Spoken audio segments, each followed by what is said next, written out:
Democrats sweep elections in deep blue jurisdictions across the country. President Trump calls for an end to the filibuster as the shutdown reaches the longest in history. Hamas continues to violate the ceasefire as they fail to return the remains of hostages killed in captivity. And finally, President Trump sweeps Asia with his trade deals and diplomacy. You're listening to Mensch-Kight Geopolitics.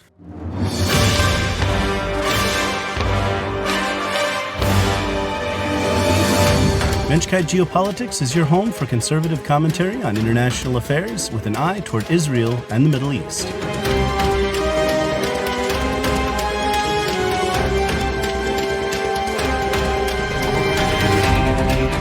I'm your host, Isaac Kight, your lovable landsman, your gregarious Vulcan, your mad genius, your shadow president, and your prophet of things to come.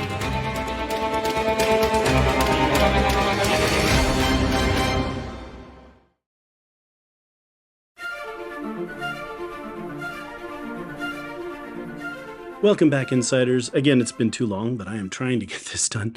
I'm telling you, work has been something extra. I've had 75-hour weeks.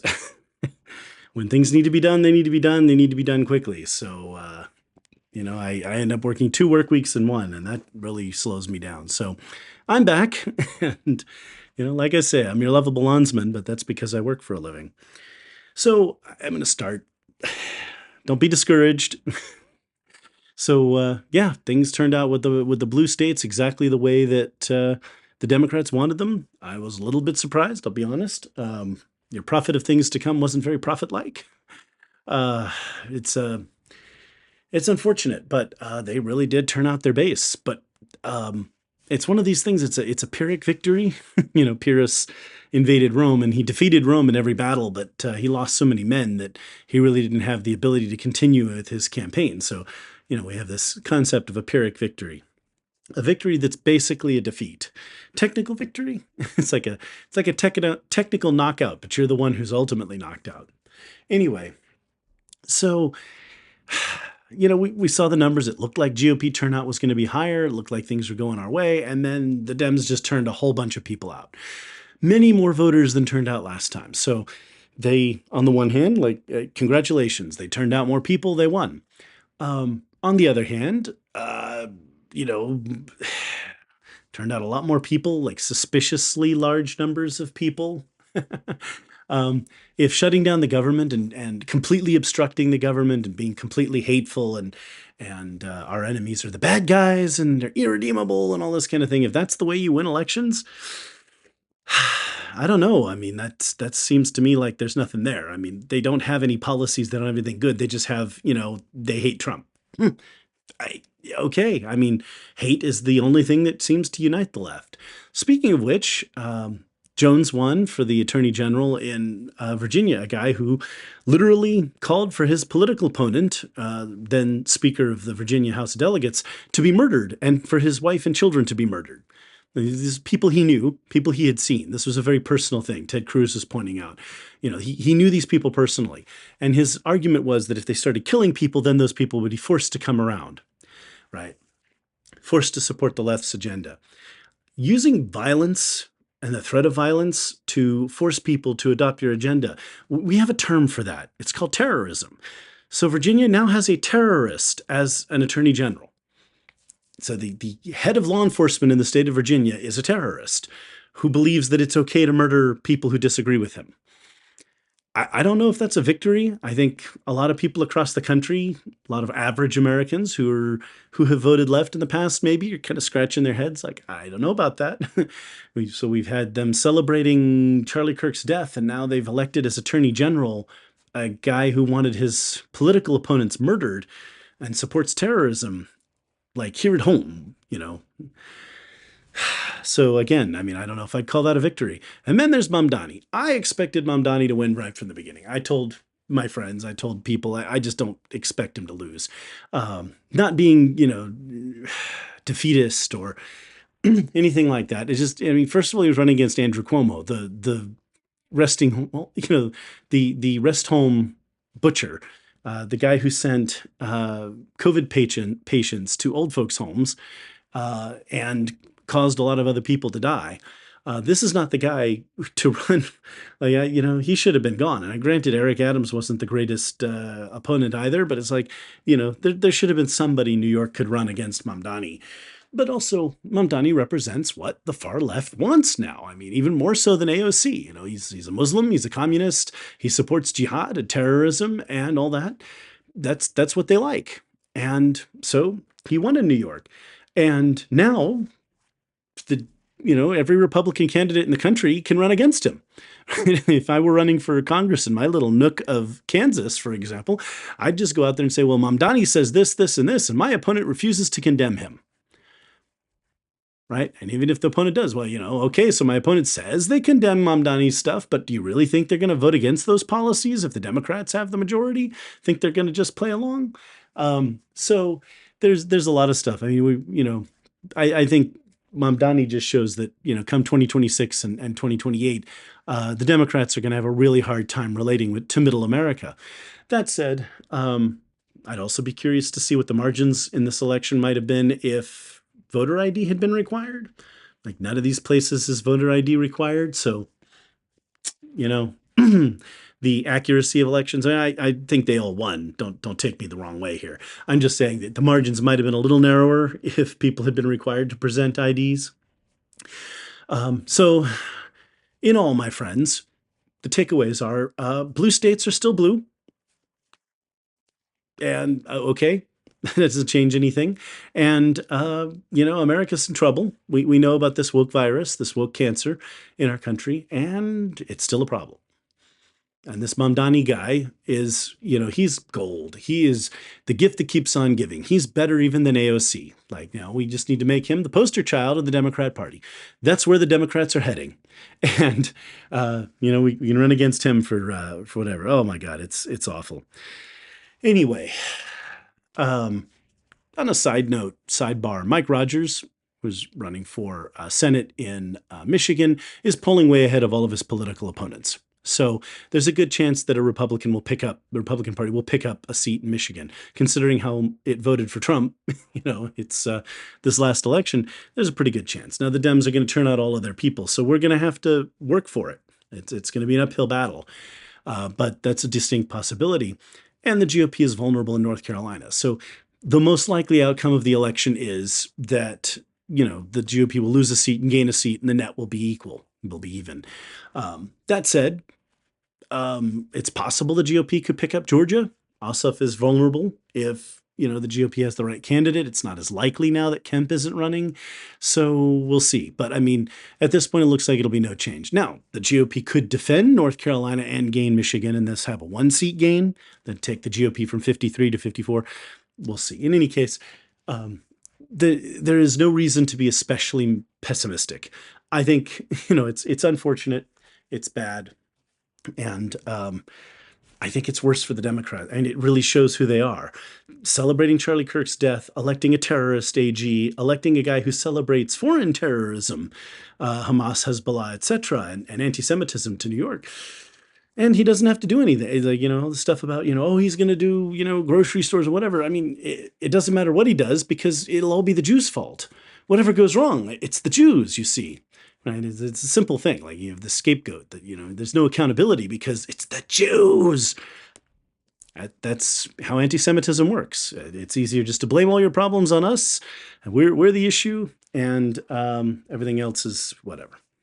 Anyway, so don't be discouraged, my friends. It's just one of those things. I actually wrote a haiku about it that I posted recently, not on X. I don't post my poetry through my thing, but if you'll work with me here, I'll just read this to you. Hold your head up high. The righteous always prevail. Have faith and patience. So let's continue our work. We just have to work harder. We're gonna have to do the right thing. And speaking of that, I'll come into some of the strategies that could help. Anyway, I'm gonna get into the regular show. I was normally, I like to do an introduction and all this kind of thing. I just thought I'd start with that little ray of sunshine, dark storm clouds and all this kind of thing. Wow, people. Oy. Anyway, um, so thank you for coming back to listen to another episode. I know, my autistic brain, I just jump right into things, never take the time to thank anybody and, show my appreciation. But I do appreciate you guys, my insiders, my mention, the most erudite audience in the world, 20 bonus IQ points just for listening, and your honorary PhD in international relations, in political science, in philosophy, and whatever you choose. Uh, this show is full of a lot of things, so it's full of something. Anyway, yeah. So appreciate you guys. Real quick, some entertainment stuff. K-pop Demon Hunters continues to dominate, like 150 million views worldwide. It is possible, my friends, that this is the greatest movie ever made, and it's taking the world by storm. It has a lot of great mental health themes in it. We have therapists out there now talking about how this has so many healing elements. There's scenes that are kind of like group therapy, and it's really empowering to people. There are people all over the world telling the actresses like Arden Cho and others, how this movie has changed their life, has helped them heal from some kind of trauma, and EJ, the singer, as well. And of course, the song Golden, which comes from it, has been on the top of the US charts for a considerable amount of time, record for a K-pop song. So traditional Korean culture and Korean music is taking the world by storm. Now, I like that because, as a geek, I've listened to Japanese and Korean music for a long time. It's nothing new to me. My daughter loves it. One of my sons loves it. Actually, now two of my sons are into it. I have one who's a Saja boy now. He likes mystery, and my daughter loves Zoe. So, anyway, this is good stuff. It's really go, if you haven't seen it, go see it. I know it's a cartoon, it's a kids movie, it's kind of anime-esque. You'll like it. I think you will. Just my thought. There's been some talk about the character of Zoe being a little bit autistic coded, ADHD coded. First impression was she's just a little dense, a little slow on the uptake, but focused and bright, very wordy, very logocentric, more literal in her communication than others. So yeah, maybe. But a lot of autistic people, a lot of people with ADHD around the world are like, hey, there's a character that we can relate to. There's also been a number of people, not only from the feminist crowd, but just normal people kind of commenting that there are a lot of scenes where the young ladies are just normal young women. Like they don't have to be, girl power and superheroes all the time. Sometimes they're sitting in, loose-fitting clothing, eating soup and talking about girl stuff and, being supportive of one another. So, they're like real people. Anyway. So I'm excited about it. I think it's great. It's a great kids movie. It's definitely worth a watch. I have had some listeners write in asking what I'm reading. Oh God, my friends, you don't read the stuff I read. I like reading books printed before 1960, especially Clinton Rossiter and anything by Clinton Rossiter and Walter Lippmann. A lot of other classic American writers, Will Durant, that kind of stuff. Anyway, good stuff. But lately I've been reading a book called It Can't Happen Here, which is written back in the 30s, and it's about the rise of fascism. What would fascism look like in America? And it's kind of funny how prophetic it is of the woke left now, and people losing their minds and just deciding to go in a fascist direction.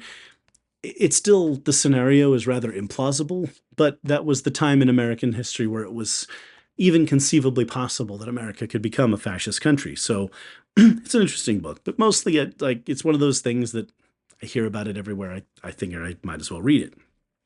Also reading the translation of Suetonius, Life of the Caesars, new translation by Tom Holland. No, not the actor. It's kind of funny when I mentioned Tom Holland to somebody the other day, and they're like, the actor? And I'm like, there's an actor named Tom Holland? Oh, right. See, in my world, my friends, Tom Holland is one of the greatest British historians in the world. He and Dominic Sandbrook are the voices of The Rest is History podcast, great podcast, by the way, and, two awesome British historians who are pretty good in their field. And Tom Holland in particular is an expert on the ancient world. And like with his translation of Suetonius, the introduction is gold. I mean, it's beautiful. I think the introduction is some of the best writing I've seen on ancient world ever, because he's talking about the ancient world and he's pointing out that the 2,000 years that separate us from the people, the audience to whom Suetonius was writing, there's a lot of difference. And so he brings you back into their mindset, pointing out that, for example, this is kind of a salacious work. It's about all the things that the Caesars did, good, bad, and otherwise. And some of the stuff like, Tiberius being abusive of people. He points out that, in the ancient world, it was kind of assumed that people in power would take advantage of those who were less powerful than them. So that's not the scandal. The scandal is the egregious lengths to which he went. The, I don't want to call it like he was just so extreme in like having people dress up as minotaurs and having boys swim between his legs, this kind of stuff. It was so outrageous, the stuff that he did, that it took it to a point that even Romans were scandalized by. But the main thing about Suetonius, what I like about Suetonius, is that it's popular history. It's what Romans wanted to hear in their history. And so that's good stuff. And hey, it's this life of the Caesars. I mean, these are some of the most important people in Western history. Augustus Caesar laid the cornerstone of the foundations of Western civilization. And he and Julius Caesar and their story is, seminal. It really is the key to what the West is. So very important stuff. There's a kid's book. I'm buying it for my children. Speaking of the rest is history. So Dominic Sandbrook has written books, Adventures in Time, and it's a book about Nelson. And Nelson's one of those great heroic figures, but deeply flawed military characters in history. And that's a good book. So I'm buying one of those for my sons, and they can read about Nelson. But it's just one of those things. You have these, in that era, you have all these powerful military leaders. Napoleon, you have Nelson, you have Arthur Wellesley, the Duke of Wellington. All these great, and they were in many ways deeply flawed men. Actually, Arthur Wellesley was the least flawed of the three of them, but he was extraordinarily conservative and, let's say, tone deaf. As he got into the 1820s as prime minister, he just didn't recognize the need for reform, this kind of thing. Anyway, just very conservative. But anyway, Nelson is an interesting case study, incredible naval commander, excellent leader there, and so that's good stuff. Anyway, let me leave this section before I dive into American politics head first, as I've already kind of gone in there a little bit. There's a joke going around now for those of us in the millennial generation. I'm kind of an elder millennial or exennial or whatever they want to call it. I'm kind of on the cusp of what a millennial is. But I was also raised by my grandfather, who was silent gen. So I have a lot more in common with Xers than I have with millennials culturally. But I also am into technology, and I was in the internet age.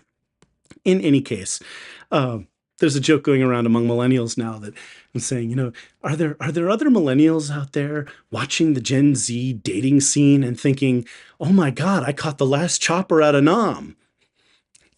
Get in the chopper. Yeah, I'm watching Gen Z and I have pity these people. I know a few young men in Gen Z, they have all kinds of dating problems because of the wokeness, because of all that. And, anytime they get serious, a girl will have her girlfriends take her aside. Oh my God, he's abusive and he's mistreating you and all this kind of stuff. And it's like, if she has difficulties communicating with her boyfriend, like, she's a woman in her own, she can put her foot down, have a conversation, say, hey, look, we need to talk about some things. Okay? Like, she can do that for herself. She doesn't need a friend to come, her jealous friends to come over and break up her relationship, because anyway. And I can kind of understand why young men in Gen Z are hag-maxing. This is a term you're going to hear out there. You have men in their 20s now dating millennial women in their 30s, women born in the 90s, because Those women are more mature and more organized. A lot of millennials are still single because my generation had our problems too. And, so these younger guys are getting together with older women and it's working, but young Gen Z women are just having a lot of problems. 80% of the 18 to 29-year-old women in New York voted for Mamdani. I'm pretty sure they don't understand what Sharia law means. So, woo. Anyway, talk about suicidal empathy, as God Saad is always talking about. The Godfather. I love God Saad's commentaries. He's a bright guy. He's a lot of fun. Anyway, okay. The shutdown strategy.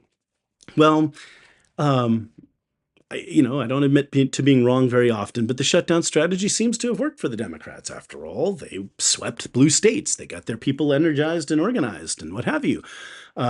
You had a Dem staffer say, because, the air traffic controllers and all this, the people are not working and there's been aircraft delays or whatever. And some staffers like, well, we'll keep the government shut down until the planes fall from the sky. That's a great sentiment. Let's get our constituents killed so that we can win a political argument. Wow. It's a mess. It's a mess. But it seems to have worked for them. How do we make it work for us? Well, Trump has been calling for an end to the filibuster, which has been really interesting at this particular point. So Republicans were defending the filibuster back in 2021, 2022, and the Democrats are really going after it in the hopes that they could get some legislation passed late in 2022 before the midterms. Because, of course, when the midterms, Republicans took control of the House, then you have a split Congress, and they weren't able to pass anything after that. But they had this 2-year period where they could get their thing going. So anyway, so you have all this, but with Trump calling for an end to the filibuster, there's kind of a strategy here, right? If Republicans went nuclear now, got rid of the filibuster, because the Democrats are clearly just going to obstruct everything. We can see it this way. No reforms will be able to pass, right? There are some Democrats coming out now saying that they'd be willing to consider negotiating and this kind of thing. No, they've shut the government down long enough. I think we're done playing.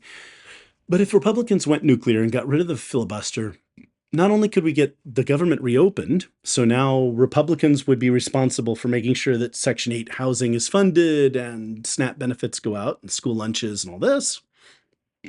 That's interesting, right? But at the same time, you'd also have the Republicans able to pass their agenda. If there was an opportunity to get rid of the filibuster, I think now would be the time to do it. I personally have never supported the filibuster. I think if you have a majority in the Senate, you should be able to pass what legislation you want to pass. I understand that the Senate wants to be more collegial. There are ways to do that, but ultimately it just obstructs the process. And honestly, I mean, I hate to say this, my friends, but if we elect bad people to Congress, we deserve to suffer. We deserve what happens. So if the Democrats had passed that bad legislation in 2022, we'd deserve it. But then the Republicans would be able to repeal it now or rewrite it. So anyway, there you go. They're just my thoughts. Not particularly brilliant. I just think this would be a good time to do it and get it done. So we have that. Besant has been talking a lot about the trade deals and all that. I just want to take a moment to address, their fears that the Fed won't be cutting rates as fast as they should. They should do like a 0.5 point cut. That's a 50 basis point cut for those of you who know the technical terminology in the next, when they do the next rate overhaul. But unfortunately, we may not get that. We may not even get a 0.25 point, not even the 25 basis point cut. And that's bad for the banking industry. Small banks are really struggling. And Besant has been noting that, the regulatory system is just so focused on it's so focused on the big banks, like everything in Washington. It's Wall Street and not Main Street. It's very corrupt. So Besant wrote an article with a senator recently in the Wall Street Journal talking about, how the banking regulations now and under all of the recent banking legislation since Obama took office, it's really benefiting the big banks, and we need to reorient toward local banks and protect local banks. He noted we've lost like 1,500 local banks since 2011, since the Democrats' legislation. So this stuff needs to change, right? And I'm glad he's taking that on. I want to reiterate that local banks are holding like $400 billion in unrealized losses from the real estate market. And the way to handle that is to cut rates on the one hand so that interest rates come down on mortgages. And then on the other hand, to grow the economy so that people have income and can pay their bills, including their mortgage. So you start trimming the problem from both ends. You burn the candle at both ends. Eventually, the problem will go away. And there will still be some losses realized out of that, but not 400 billion that could bankrupt local banks. That's what we want. All right. All right. So after her endorsement of Mamdani, Governor Hochul, Kathy Hochul in New York, has been underwater vis-a-vis Elise Stefanik. So polls are showing Stefanik in the lead. Now, again, as I said, polls taken with a grain of salt. There were some polls that showed that the New Jersey race was really close. It didn't turn out that way. So take it for what it will. But again, this early, and I've said it before, this early, all the polls can do is establish who is a viable candidate. My friends, New York is a deep blue state. Considering who New York City just elected mayor, it should not be close in New York, right? And yet, the idea that Republicans have a viable candidate for governor. So it's like the Democrats won, they got this Mamdani guy elected in New York City, but New York could have a Republican governor as a result. That just kind of tells you the flip side of this. I mean, it's not all good stuff. All right. It's nonsense. Boy. Now, J.D. Vance recently did some question and answer with TPUSA, and I have to say, J.D. Vance is starting to sound better, more mature, more professional. I think he's getting there. I have been critical of him in the past. I get it. I don't like the way he treated Zelensky. But hey, I mean, what, blah, blah. But he did a really good job of defending conservatism, Christian values, good stuff. He's talking about traditional values and all that, and defending Trump's relationship to Israel. There are a lot of nutterballs there, asking, neo-Nazi questions about, Trump is all these people trying to claim that, somehow Trump is in Israel's pocket and this kind of thing. Not true. But Vance took all of that to task. I was a little frustrated. Somebody came up claiming that Israel was abusing Christians, and then he didn't address that in his answer, although I think he should have, if only briefly. But this is one of these like Tucker Carlson, like he goes and finds the one Christian in all of Israel who will complain. Again, I've talked about it. Christians. I was there. I saw Christians have complete freedom in Israel. Right? They have freedom of speech, freedom of religion. They have all the freedoms that they do not have in the Muslim world. Okay? Which brings us to the woke right. So the woke right is out there doing wonderful things for the right. They're talking about, well, you guys need to unite with us in order to win. With, Nick Fuentes, who's out there talking about how he's Team Hitler. Wow. And there are a number of other woke right people calling, I mentioned that statistic about the 18 to 29-year-old women. They're calling for the repeal of the 19th Amendment. This is golden stuff for the Democrats. I mean, if I were a Democrat campaign strategist, I'd have these all over my ads. I mean, it's beautiful. Way to sabotage the movement. Way to help Democrats win. These are not conservative values. This is not good for us. We need to start ignoring these people, and that's part of my goal here. All right. Quickly, a couple of things. Bill Gates, U-turn on climate change, beautiful. He's finally admitted it's not as big a deal as he thought it was. It's great that people are starting to come around, even Bill Gates. If there is an issue with the climate and all this kind of stuff, we'll study it. And if we eventually have a real problem, we'll deal with it. Okay. Private sector has been reducing carbon emissions in America. We're the only major country that's really decreased our output. And Europe has all these regulations, and their pollution, their climate, carbon output, pollution, whatever, keeps increasing. And since they shut down all their nuclear plants, genius move that, they're getting worse. Meanwhile, we're talking about small modular reactors. I'm a big fan. As you guys know, I'm a big fan of SMRs. There are some new technologies out there. I hope I have time to talk about it at some point. I got to keep going here, and get on to other topics. Real quick, I have to say something about this Graham Plattner guy. That this guy had, like, he's a Democrat who at one point got an SS tattoo. Skull and Bones tattoo. And he's like, well, I was drunk. I didn't know what I was doing. And he's covered it up since. I'm sorry. You don't just accidentally get a Nazi tattoo. Okay. I'm pretty sure we need to make an issue out of this. And, with the anti-Semitism going on right now, I'm not in a forgiving mood about all this. I can't believe this nonsense. I mean, it needs to be said. Last thing. All right, we got Bill Cassidy down in Louisiana is in considerable trouble. He has a lot of money for his campaign, but no political support. Seems John Fleming is running against him there, conservative state treasurer, who is gaining traction, which is good. Cassidy, as you may be aware, was one of the Republicans who voted to remove Trump in 2021 after he had left office. How you can have a removal vote for the president after they leave office. That's the dumbest thing ever. But in any case, he betrayed the American people. He betrayed Republican Party. He betrayed the people who voted for him. And he's had his one term in office, and he's just about done. He looks like he's going to be out. So good thing there.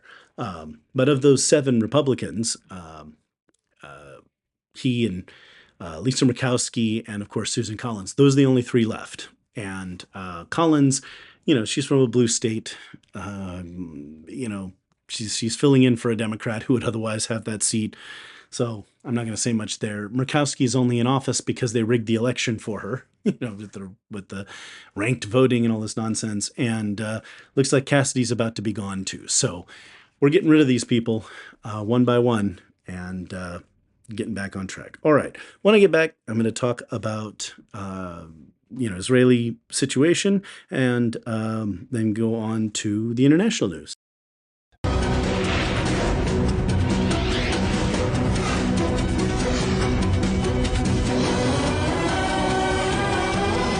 You're listening to Mensch-Kight Geopolitics with Isaac Kite. Or as the internet trolls say, mouthpiece of the Zionist conspiracy, spokesman for the elders of Zion, highly paid propagandist of the Mossad. Yeah, no. Now you're messing with the son of a mensch. All right, my friends. Trying to pile through here, trying to get a lot of stuff into this episode. Like I said, I should record them more often so that I don't have to get cluttered up like this.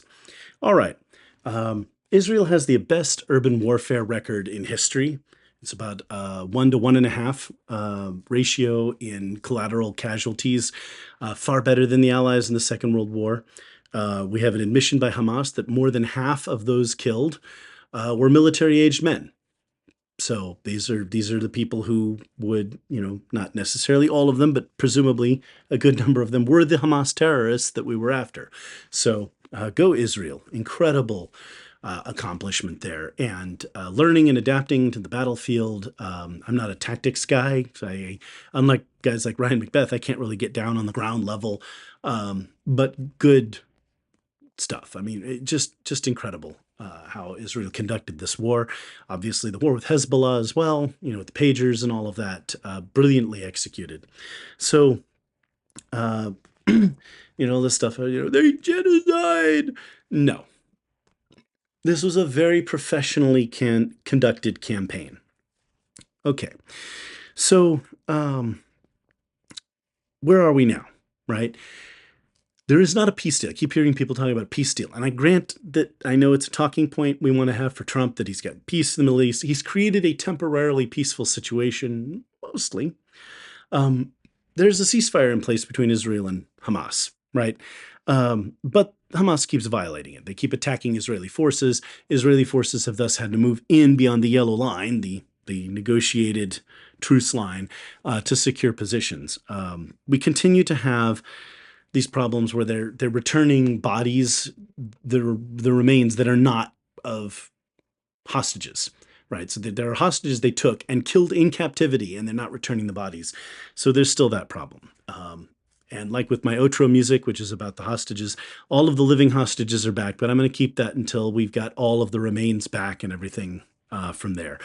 It's miraculous that we've gotten as far as we have when it comes to the remains and all of this kind of thing, because it's just, I didn't expect to get most of the people back. Once Hamas had them, I kind of assumed that we were never going to see them alive. But we did manage to get a large number back alive, and we managed to get back the remains of some of them. So that's rather miraculous, that kind of thing. But the ceasefire is tenuous. It is very fragile. Hamas has been murdering Palestinians. They're, attacking Israel still. They're trying to regain power. We'll see what happens. I don't expect the ceasefire to hold for long. There have been polls once again conducted for the Palestinians. Some 60+% of Palestinians still believe that October 7th was a good thing. Hamas has gained. There's 36% of Palestinians said their opinion of Hamas had improved in the 2 years of war. And if a presidential election were held with Mahmoud Abbas, who's, in his umpteenth year of his 4-year term he was elected to in 2005, if elections were held today, Hamas would win. So there you have it. Palestinians need to be de-radicalized.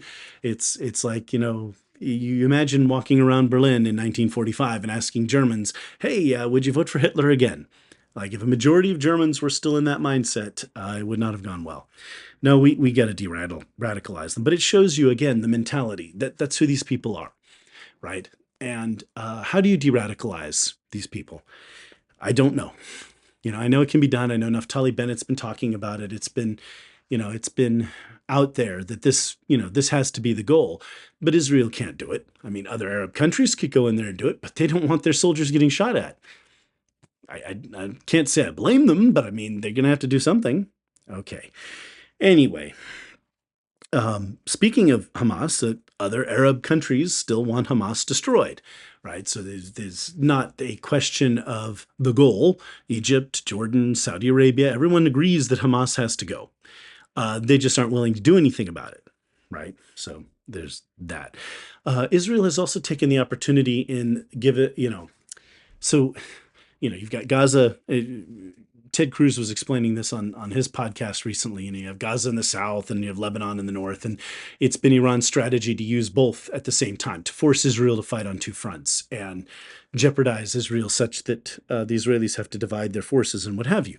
Well, the lull in fighting in the south has been an opportune moment to go after Hezbollah and their attempts to rebuild in Lebanon, which are a violation of the ceasefire up there. We had a ceasefire in Lebanon for some time. Slowly, the Lebanese army and the Lebanese government are moving in under a deal brokered with Trump and the Arabs, the Arab governments, for the Lebanese government to assert sovereignty in southern Lebanon and disarm Hezbollah. But there's nothing like a few Israeli strikes to help with the process. So that's getting there. Okay. So that's the situation on the ground in Gaza. It is really disheartening. People don't learn. It's like, you see somebody who keeps being arrested. They keep committing crimes. And you just think to yourself, look, buddy, if you could just stop stealing things, if you could just stop hurting people, if you could just get your act together, you could be a productive member of society. And it's like the Palestinians could do all kinds of things if they just stop being racist and stop wanting to kill everybody. I mean, they want to kill Jews, and people all over the world who are protesting. That Jews defended themselves, and people are against that. They hate us for surviving. They don't want us to live. That's just how it is. All right. There were a number of Haredi protests recently. So, Haredi means ultra Orthodox, for those of you who don't know. I've made my opinion very clear. I'm not for the Orthodox having exemption from military service. A lot about their lifestyle I disapprove of myself. One Jew, speaking of my fellow Jews, I feel like they brought the shtetl with them into Israel, and I think it's time for us to modernize and not live in the shtetl. But anyway, here and there, they are exempt from the draft and they get extra social welfare benefits. And the men don't work; they study, in religious schools all the time, and their wives work like 3 jobs and raise 10 kids. So you have women in the Haredi community who get osteoporosis in their 30s because they're exhausted, they're malnourished, and they're having a bunch of kids. So I really think that Haredi men should read the Torah for a change and see that they're supposed to support their families. 6 days you will work, not study. 6 days you will work. There's an opportunity for a number of people to study religion, right? So you can have a certain number of people study to be rabbis, a few hundreds and thousands of people, because at a certain point you need people to lead synagogues, and there's a place for that. Okay, but you can't have everyone do it, right? It's not everyone's place to do that. So it's silly.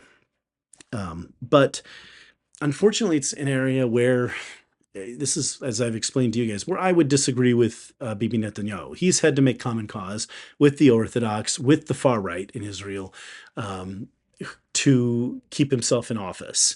And that's something I disagree with. I just don't think he should be doing that. So, with that, you have Benny Gantz and Yair Lapid, 2 opposition leaders, although Benny Gantz is kind of on its way out, former Air Force general and chief of staff of the IDF. Yair Lapid, as I've mentioned before, is a former journalist, and he's kind of the center left. Let's call it the sort of free market left, not the socialist left in Israel. So they're both for, they want the Haredi to serve in the military and work and kind of join normal society. And so they have been pushing for that. And I agree with them. So, but at this point, I'm not sure Israel is ready to have new leaders in office, who are not tried and tested. Maybe another term for Bibi would be not the worst thing ever. He's a seasoned political leader, for better or for worse, and we'll see where that goes. As always, I tell you guys my opinions so you can filter out bias, right? I tend to be fairly objective when it comes to Israeli politics. I'm kind of center right when it comes to Israel, and there's not really a political party that represents me at this particular juncture, but Likud sort of. I also tend to identify more with the Mizrahim, the Jews from Eastern countries, from the Middle East and Iran and such, who live in Israel, who have felt, mistreated by the European descended elites in Israel, and they want to be treated fairly, and they tend to vote right now. So I'm a little bit, I'm of 2 minds on the subject, let's just say. Now you've heard both sides of my mind, and you can see why I give you kind of balanced commentary here. All right, scandals. So, last thing on Israeli politics, I'm keeping this section short today because I had a lot on American politics. 2 scandals just hit in Israel, and they are not surprising, but they are frustrating. And I just real quick, so that you understand, because you're going to see these things in there. The Histadrut is the main labor union. I want to say like the Teamsters. I don't want to compare them to the Teamsters, although this is kind of Teamster-esque stuff. Teamsters, of course, are becoming more right-wing, headed more in the Trump direction now. And I'm not picking on labor, workers, what have you. I'm a landsman myself, right? But in Israel, the Histadrut is one of the largest and most powerful labor unions, has been since the beginning. They basically ran the Labor Party early on in Israeli history.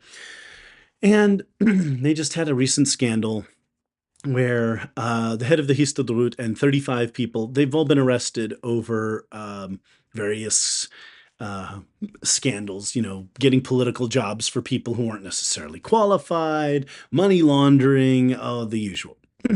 A union was corrupt. Not that surprising, was it? It's no surprises here. But what is interesting about this, while this is a scandal, and Israelis are upset about it for various reasons, and of course people on the left are upset about it because it's embarrassing to them. Left-wing values of everyone being working hand in hand and all this kind of thing don't have room for this kind of corruption.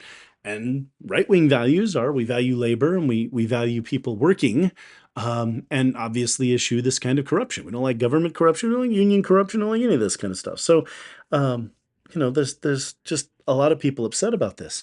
I would note that these people have been arrested and they're going to face justice. Israel is the kind of country when you commit these kinds of, when you commit fraud, when you engage in nepotism, or rather, non-meritocratic hiring, you choose people for jobs based on their political clout. These things are not acceptable. So these people will be held accountable. Some of them are going to spend time in jail, and this stuff's going to be cleaned up. All right. The other scandal is an IDF video scandal. A video was leaked of a Palestinian prisoner being taken behind a shield, behind a corridor.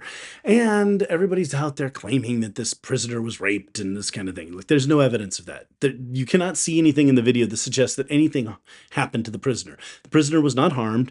In fact, the guy was released as part of the hostage deal with the Palestinians. So, a bunch of nonsense. In any case, this video was leaked by an Israeli soldier from within an Israeli prison, and it is inappropriate. So the administration, the cabinet, Bibi's government, put the head of that prison, one by the name of Yerushalmi, in charge of the investigation. And strange thing, she didn't find anyone was at fault. Naturally, because it turns out that she was at fault. She herself was the one who leaked it. It looks really bad for the government, because it's like there was this scandal and their solution to it was to put the fox in charge of the hen house. It doesn't look good it just makes Bibi's government look like they're kind of being a clown show. And it's just a scandal. I mean, but let's not blow it up and make it bigger than it is. But this thing happened and it harmed Israel. It ultimately is, some people are saying it's treasonous. In any case, when you have a military organization, you have to have discipline. All right. When I was working in, the Navy, it was explained as national security. Like, you can't go taking pictures on the submarine and sharing them with your friends. And you know what I mean? Like now with all the smartphones or whatever, the military is trying to have sailors be conscientious, and airmen and soldiers and Marines, about taking pictures of things, guardians and guardsmen. Don't take pictures of things. Okay. You can't do this stuff, because the enemy can look at that and then they can say, oh, that's how they do the hydraulic system there, or oh, that's how they run this thing. Not good. Okay. So the military has to have certain discipline here, and so they've got to do it. So they finally arrested the woman responsible for releasing it. It's a bit of a scandal, and of course, all of the anti-Semites and anti-Israel people are out there claiming and screaming and clamoring about how this is, the violation of this person's rights. There's no evidence that this person was harmed at all. Okay. Let's not make more of it than it is, but military discipline must be maintained, and it just doesn't make the Bibi's administration look good. All right. With that, I'll get into more Israeli politics and Israeli news in the next episode, moving on to the international section.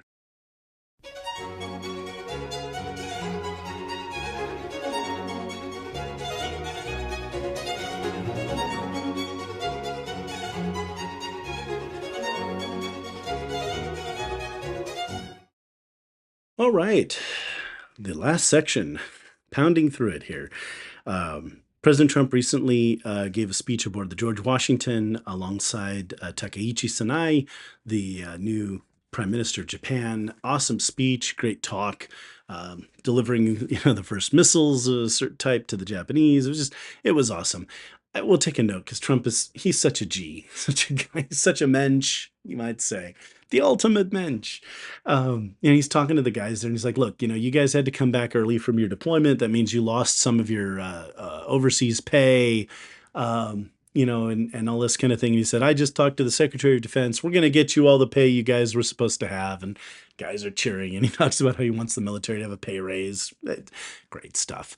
I remember when being in the service and when a Congress would come and visit our senator and make a little speech and this kind of thing. But, it was pretty obvious that they were, in the political class and we were just, guys, and gals, just, ordinary military personnel.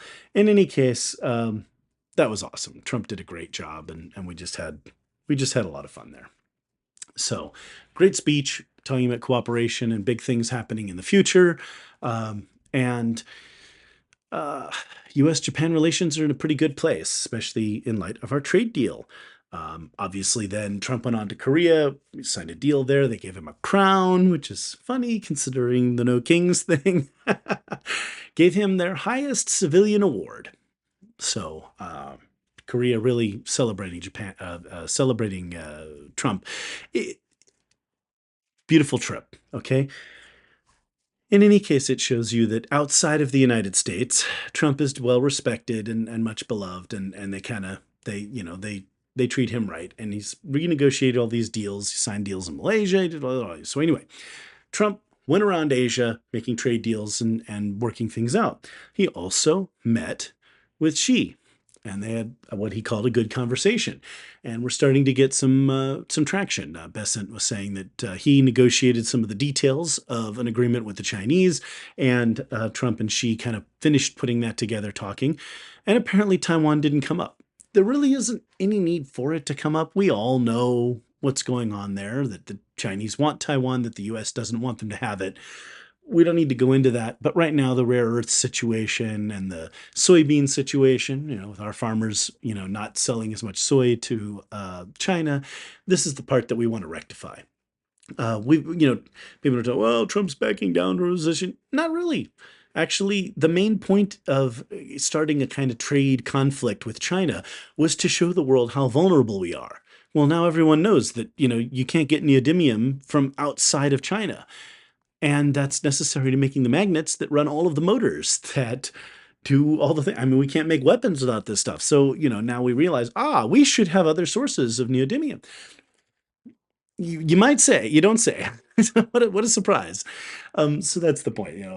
From pharmaceuticals, other stuff, we're aware of the vulnerabilities now. So Trump has won on all of that. He's gotten his point across. Investments are already being made in sourcing these things from elsewhere, if for no other reason, just to have a second option and a third option, etc. And honestly, we have some of this stuff that these rare earths are not that rare. They're just hard to get at within ores that we already have. So we have all this stuff here. We have neodymium. We have all this stuff. We can make these rare earths here. China's just made it so cheap.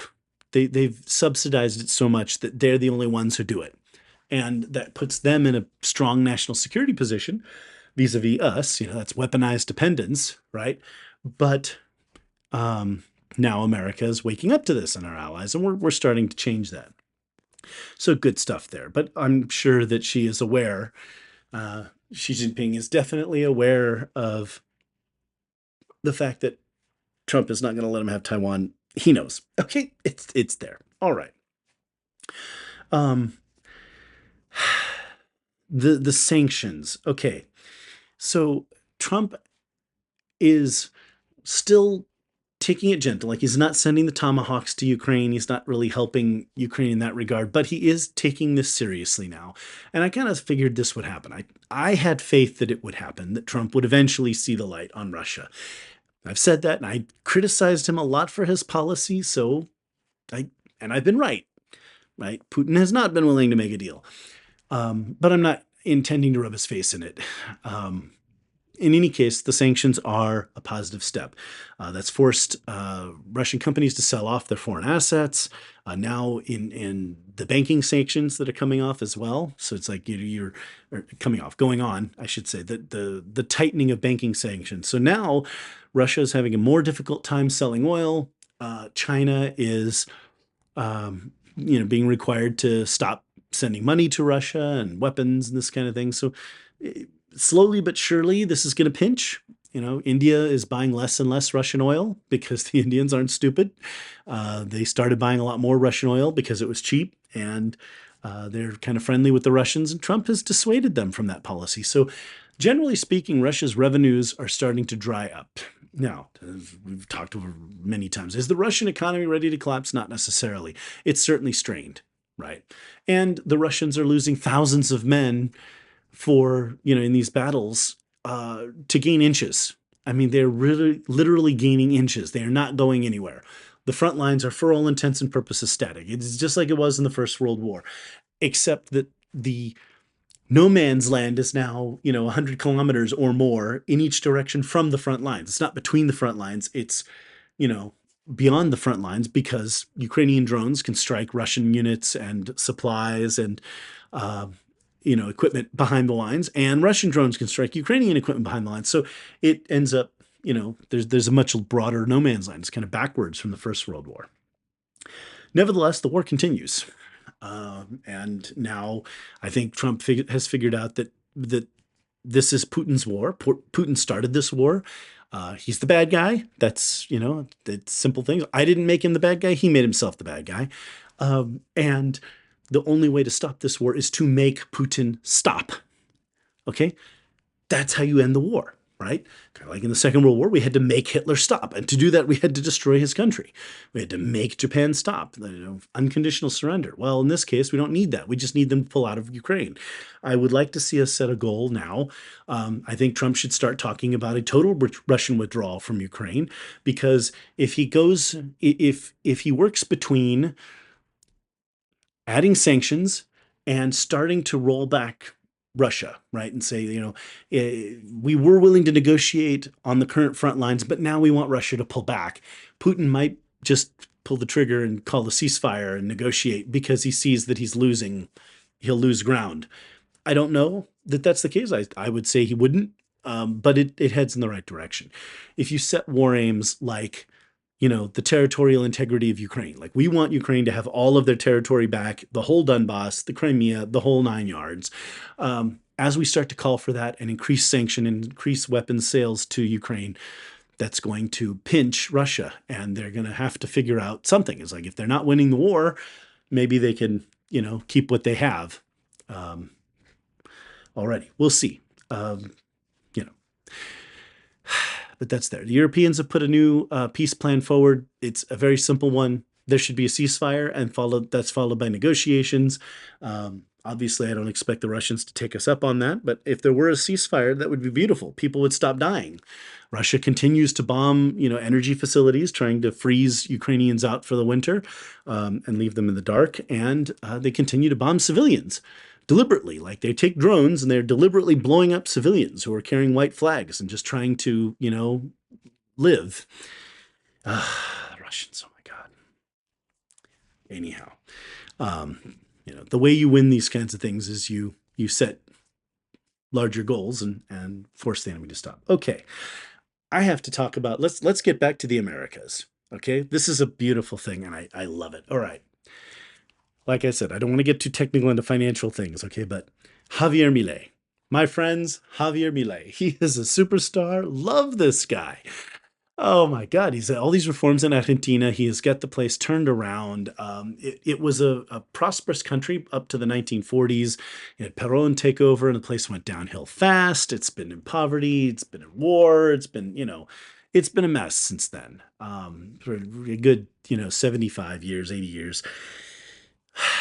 And finally, Milei is turning that around and making them more prosperous. And they were just having a lot of credit problems. So right before the election for the Congress there in Argentina, Milei reached out to the president, and the U.S. arranged a $20 billion swap line. It's called a swap line with Argentina. And I'll describe how that works here in just a second, but hold that thought, okay?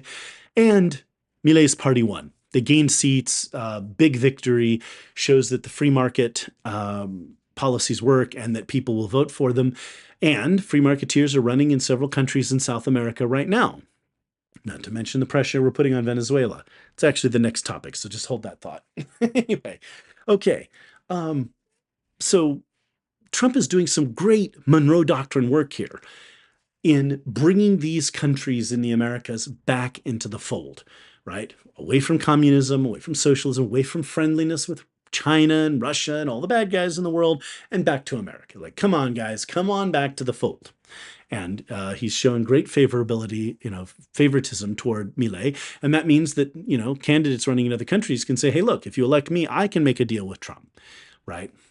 Those countries can prosper. Bolivia can be a prosperous country. Peru can be a prosperous country. They just have to adopt these policies. All right, now, let's go back to the swap line. What is a swap line? Swap line is like a credit card between countries. First of all, it was noted somewhat comically, the total number of Argentinian pesos is worth like $40 billion. So theoretically, the United States could just buy the whole Argentinian economy. Like, we've got some great real estate in South America, only $40 billion, and you get the whole thing from Tierra del Fuego all the way up to the Platte River. I mean, wow, Anyway, some restrictions may apply. Anyway, it's just kind of a funny thought. Like, it is a $40 billion economy. You just buy the thing, right? Anyway, so for $20 billion swap, that allows Argentina to buy with pesos into dollars, transfer their debt. The debt's then secured in dollars, and the U.S. is basically just kind of guaranteeing that, okay?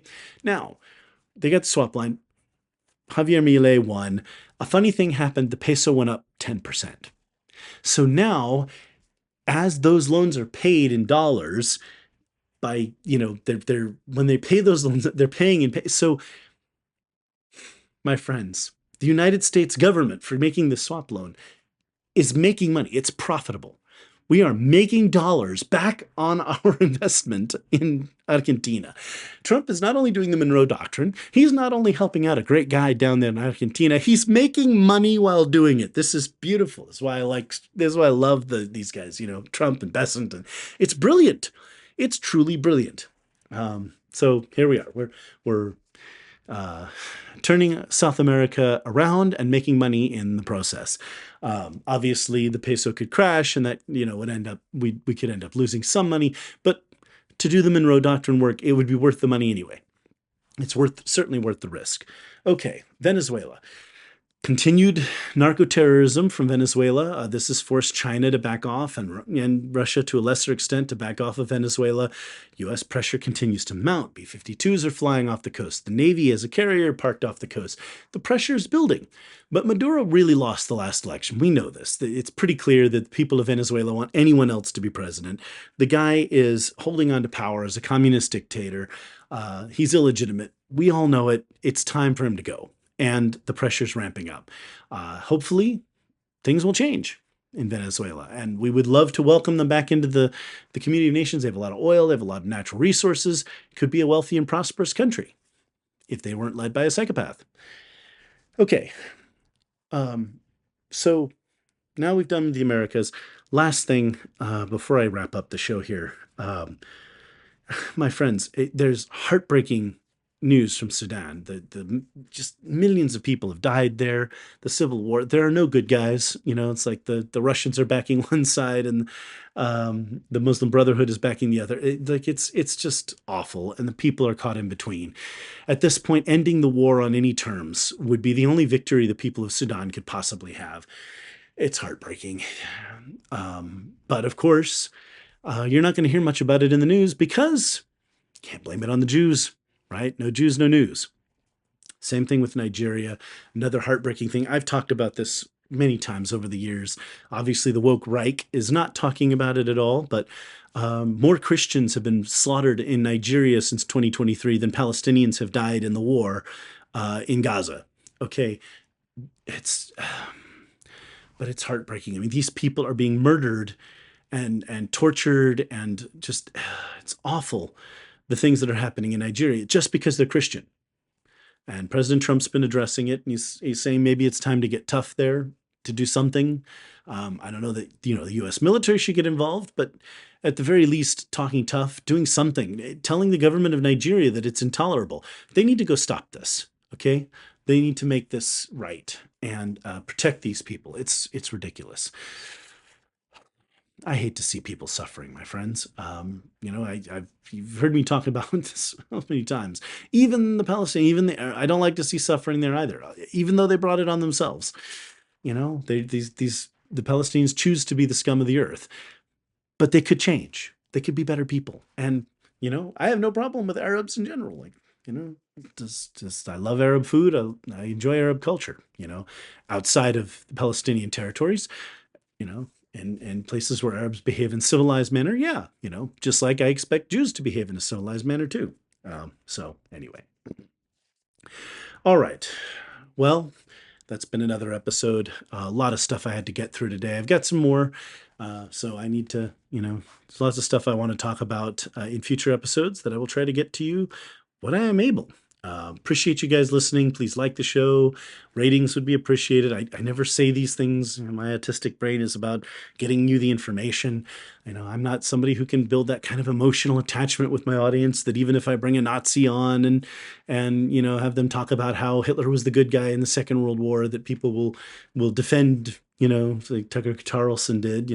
People are defending, oh, he's not an anti-Semite. He brought Nazis on his show and talked about how Hitler was a great guy. Oh, but I can't create that kind of attachment. I just appreciate you guys listening, and I like I said, I need to do the things to grow the show and all that. It's just not something I do well.